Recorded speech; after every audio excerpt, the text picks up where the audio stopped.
নমস্কার বন্ধুরা, কামাস কিচেনের তরফ থেকে সকলকে অনেক অনেক স্বাগত জানিয়ে শুরু করছি আরও একটা নতুন রেসিপি। আজকে আমাদের সামনে নিয়ে এসেছি সয়াবিন আর আলু। দেখতেই পাচ্ছেন আজকে করব একদম পুরো নিরামিষেদের সয়াবিন দিয়ে আলু দিয়ে তরকারি। তা চলুন আমি কীভাবে রান্নাটা করি দেখাচ্ছি। প্রথমে আমি সয়াবিনটা সেদ্ধ করতে দেবো কুকারে। জলটা আগে একটু গরম করে নেব। গরম হয়ে গেলে তারপর সয়াবিনটা দিয়ে আমি সেদ্ধ করে আপনাদের সামনে দেখাচ্ছি। জল গরম হয়ে গেছে, আমি দিয়ে দিচ্ছি এবার সয়াবিন।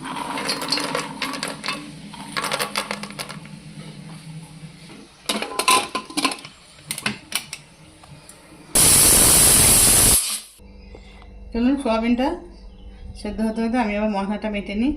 আমি শিলি মশলা করব। গোটা জিরে, আদা,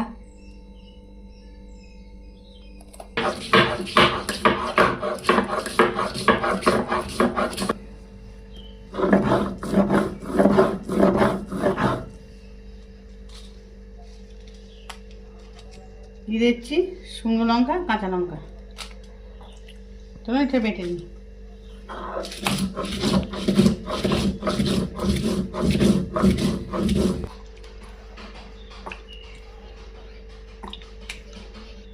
আর বাটা হয়ে গেছে, এবার আমি তুলে নিচ্ছি।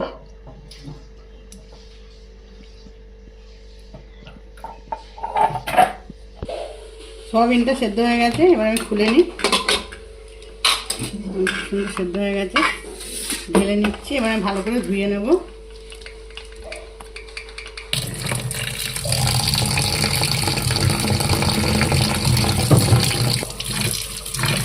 সয়াবিনটা ভালো করে কচলি কচলিয়ে 2-3 বার ধুয়ে নেবো। পুরো আবার সাদা জল বের করে ফেনাটা ভালো করে ধুয়ে নিলে আর সয়াবিন একটা যে গন্ধ আসবে, গন্ধটা আসবে না।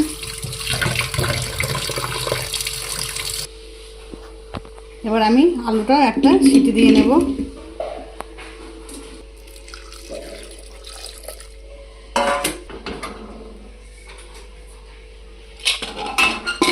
এদিকে আলুটা সেদ্ধ হোক, যতক্ষণ সয়াবিনটা ভেজে নিই। সয়াবিনটা ভাজবার জন্য আমি কড়াই বসিয়ে দিয়ে দিয়েছি সাদা তেল। আপনারা চাইলে সরষে তেলও ভাজতে পারেন, আমি এটা সাদা তেলে ভেজে নেব। তেলের উপর দিয়ে দিলাম একটু লবণ, হলুদ। এবার সেদ্ধ করে ভালো করে ধুয়ে জল চিপে নেওয়া সয়াবিন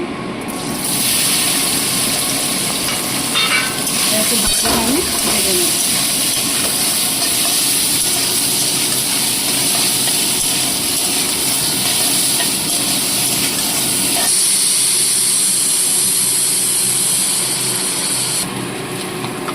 আলুটা খুলে নিয়ে আমি ঝুড়িতে, আমি সম্পূর্ণ সেদ্ধ করিনি, আধ সেদ্ধ করে নিয়েছি। এবার চলুন ঝুড়িতে ঢেলে দিচ্ছি। সয়াবিনটা ভাজা হয়ে গেছে, আমি ঢেলে নিই।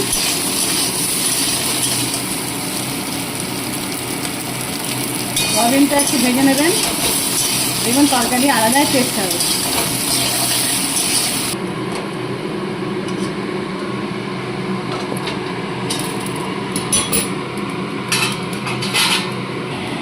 ওই কড়াই দিয়ে দিচ্ছি রান্নার জন্য সরিষার তেল।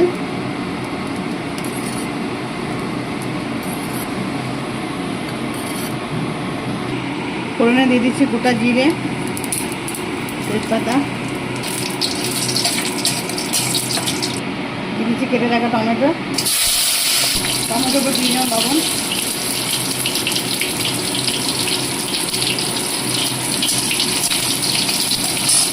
দিয়ে দিচ্ছি বেটে রাখা মশলা, আদা, জিরে, শুকনো লঙ্কা, কাঁচা লঙ্কা।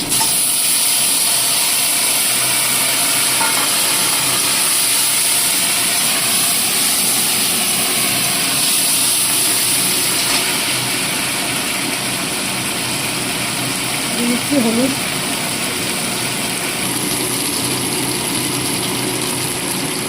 দিয়ে দিচ্ছি মিষ্টি। স্বাদ আনার জন্য আমি প্রত্যেক তরকারিতে একটু করে মিষ্টি দিই। ভালো করে মশলাটা কষিয়ে নিই।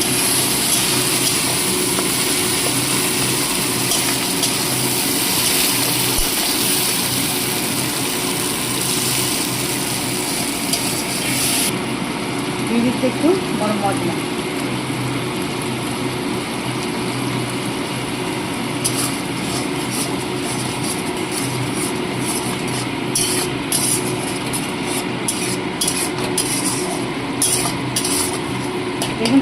অনেকটা ইয়ে হয়ে গেছে, বলে বলে তখন গোটা গোটা দেখাচ্ছিল, ভালো হয়েছিল।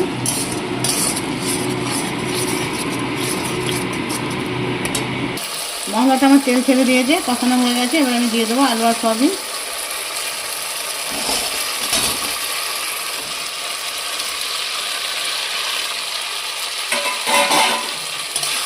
এবার আলু আর সয়াবিন একসাথে ভালো করে কষিয়ে নেব।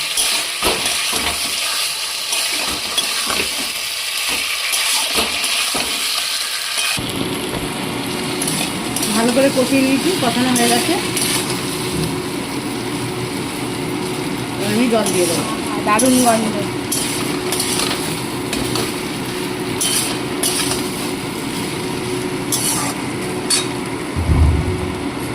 দিয়ে দিচ্ছি জল।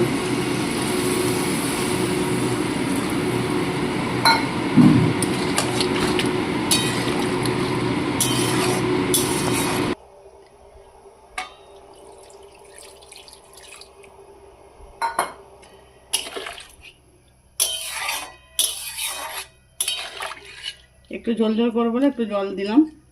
চলুন ঢাকা দিয়ে দিচ্ছি, দিয়ে দিলাম ঢাকা।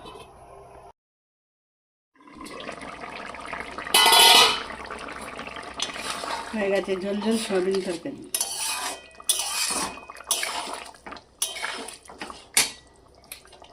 আর একটু গরম মশলা দিয়ে দেবো।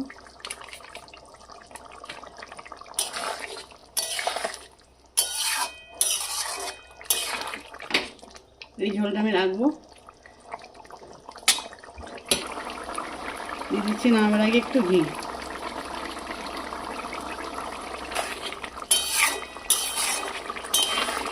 চলুন এবার ঢেলে দিই।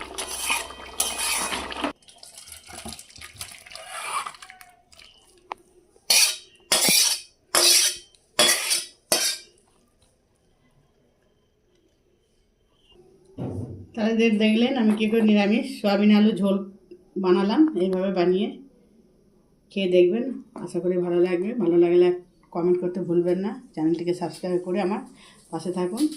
টাটা।